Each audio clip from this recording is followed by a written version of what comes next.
porque o governo Lula publicou nesta quarta-feira o decreto que eleva o salário mínimo em R$ 103 a partir de 1º de janeiro de 2026, um aumento de quase 7%. Com reajuste, o piso nacional passará de R$ 1.518 para R$ 1.621, conforme norma publicada no Diário Oficial da União. O novo salário mínimo deve ser um dos pontos destacados por Lula no pronunciamento de Natal à nação, marcado para a noite desta quarta-feira, quando o chefe do Executivo deve apresentar um balanço de ações econômicas do governo ao longo de todo o ano. Apesar do reajuste, um estudo da DIEESE aponta que os brasileiros precisariam receber mais de R$ 7 mil por mês para sobreviver no país. De fato, o salário mínimo, sendo elevado, mas tem vários aspectos que também são levados em conta para que haja essa elevação. Elevação essa, conforme foi bem enfatizado, Dávila, de 7%, elevando então em R$ 103. Mas todo um efeito diante disso também a gente vê no setor produtivo. É um efeito gigantesco. O problema não é o valor do salário mínimo. Aliás, nós não deveríamos ter um salário mínimo nacional, nós deveríamos ter um salário mínimo regional, porque as diferenças de poder aquisitivo são totalmente distintas se você comparar o Piauí com São Paulo. Então não faz sentido ter um salário mínimo nacional como referência. Então esse é o primeiro ponto. O segundo ponto é o mais grave. No Brasil, existe essa vinculação do salário mínimo a benefícios sociais. Isso é um desastre para a política pública. A instituição fiscal independente, que é uma instituição séria, que analisa dados, dá um número que é estarrecedor. Cada R$1 que aumenta o salário mínimo tem um impacto nas contas públicas de 380 bilhões de reais. Cada R$1 que sobe o salário mínimo, 380 bilhões de reais de impacto nas contas públicas. Por que isso? Porque mais de 60% do orçamento está vinculado ao salário mínimo. Isso implica em reajustes totais em todos os benefícios sociais, em aposentadoria, em folha. Isso é um impacto gigantesco. Então, o governo dar aumento acima da inflação para o salário mínimo é agravar ainda mais a situação dramática da conta pública. Então, o que é preciso ser feito? Desvincular o salário mínimo das contas públicas. Aí você pode dar salário mínimo de acordo com realidades locais, pode dar salário mínimo até muito maior. O que não pode é usar o salário mínimo como um indexador dos gastos e benefícios públicos. Isso é um desastre. Isso é o que está arruinando as contas públicas brasileiras. Não é à toa que o déficit nominal do Brasil está atingindo o patamar de 8,6% do PIB. Nem na época da pandemia nós tivemos tamanho impacto nas contas públicas como vem sendo essa história de vincular salário mínimo a benefícios sociais. Ou seja, isso é um desastre para contas públicas, isso pressiona a taxa de juros e nós vamos pagar isso com o juro continuando a financiar o juro mais caro do mundo. Então tem uma relação direta entre aumento do salário mínimo como um vinculador de despesas obrigatórias do governo. Isso faz com que a dívida pública cresça, a dívida pública cresce, o Banco Central aumenta a taxa de juro e nós gastamos esse ano mais de 900 bilhões de reais só para financiar a dívida. Este é o preço da irresponsabilidade de políticas públicas como esta, que vincula aumento do salário mínimo a aumento de todos os benefícios do orçamento brasileiro, que causa, como eu disse aqui, são 60% de todas as receitas estão vinculadas ao salário mínimo. Qual a sua análise também sobre esse reajuste de 7%, elevando então o salário mínimo em R$ 103, Acácio?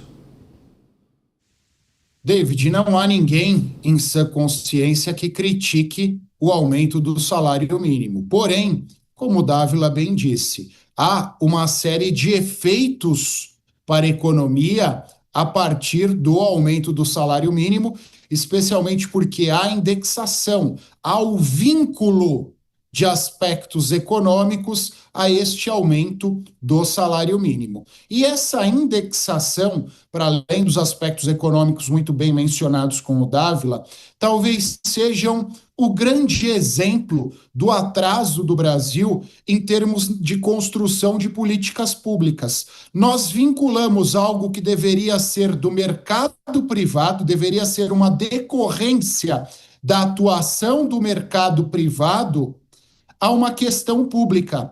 Nós jogamos no colo do poder público a determinação de quais serão os valores deste reajuste, sem que o poder público olhe para o mercado privado e diga: mercado privado, no decorrer deste ano, vocês tiveram ganhos reais de até 10%, eu posso aumentar o salário mínimo em 10%? Vocês não tiveram ganhos reais, consequentemente, não há margem para o aumento do salário mínimo. Essa distinção não é feita.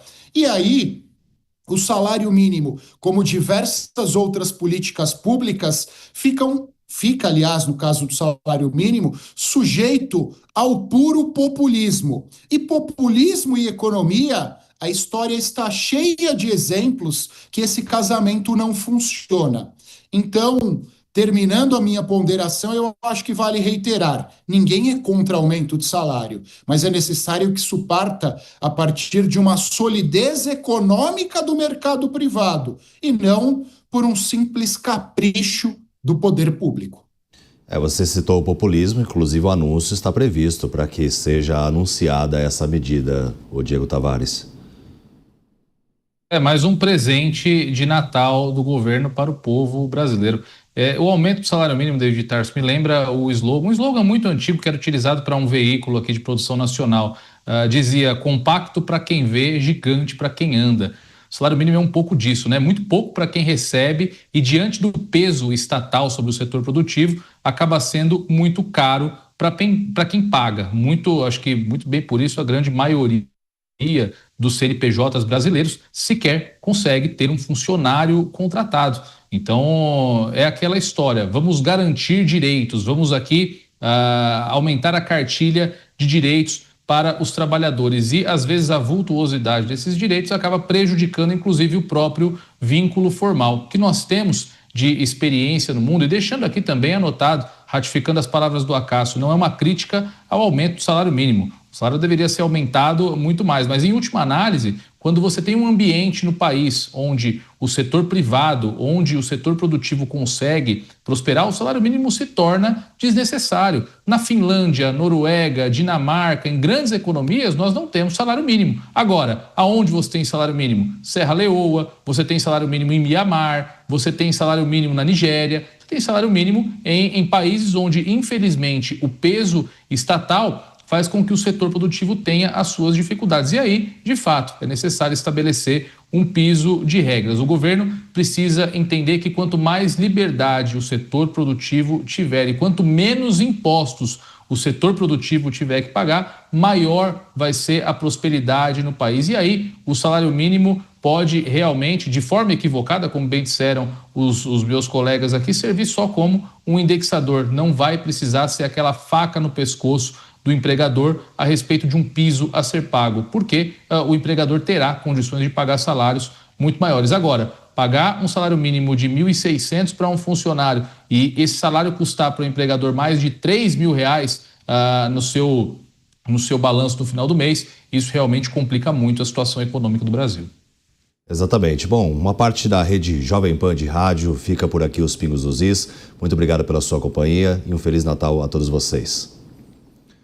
Para o restante, nós continuamos aqui, inclusive debatendo sobre essa questão do salário mínimo, porque pode gerar impactos. Da última frase ali que o Diego Tavares citou, eu acho que tem um ponto também que é fundamental, porque, de fato, apesar dos empregadores conseguirem arcar com essas custas, alguns deles sofrem também com as pressões dos sindicatos, das frentes que ali representam os colaboradores e, dessa maneira, também tem que proporcionar reajustes proporcionais em relação a 7%, o Dávila. Olha, veja o absurdo que é transformar o salário mínimo no indexador de contas públicas. Nós fizemos uma reforma da Previdência no governo Bolsonaro, primeiro ano do governo Bolsonaro. O efeito dessa reforma da Previdência era para durar mais ou menos uns 15 anos. O efeito da reforma do governo Bolsonaro já foi totalmente destruído por esta política de aumento real do salário mínimo e usá-lo como vinculador de benefícios sociais. Já foi destruído. Nós vamos ser obrigados a fazer uma reforma previdenciária no próximo governo, não importa quem é que seja. Então, isso mostra que se nós tivéssemos um governo que não fosse populista, desvincularia o salário mínimo dos benefícios sociais e faria com que o salário mínimo, cada um desse o salário que quisesse, inclusive com a realidade, como eu disse aqui, de estados distintos. Por exemplo, em São Paulo o salário mínimo é muito maior que o nacional, e é isso mesmo, porque o poder aquisitivo aqui é outro. Mas qual é o problema? O problema é quando o salário mínimo se torna um indexador de benefícios. Não existe nenhum país do mundo que corrige aposentadorias de categorias pelo valor real do que quem ganha, quem está na ativa, David Tarso. Isso não existe no mundo. Isso e coloca uma pressão sobre as contas públicas que acaba refletindo no custo da dívida brasileira de quase R$1 trilhão, 960 bilhões de reais, e isso faz com que o brasileiro é obrigado a pagar a taxa de juros mais cara do mundo. Não tem almoço grátis. Irresponsabilidade do governo se transforma ou em inflação ou aumento da taxa de juro. E quem paga essa conta somos nós.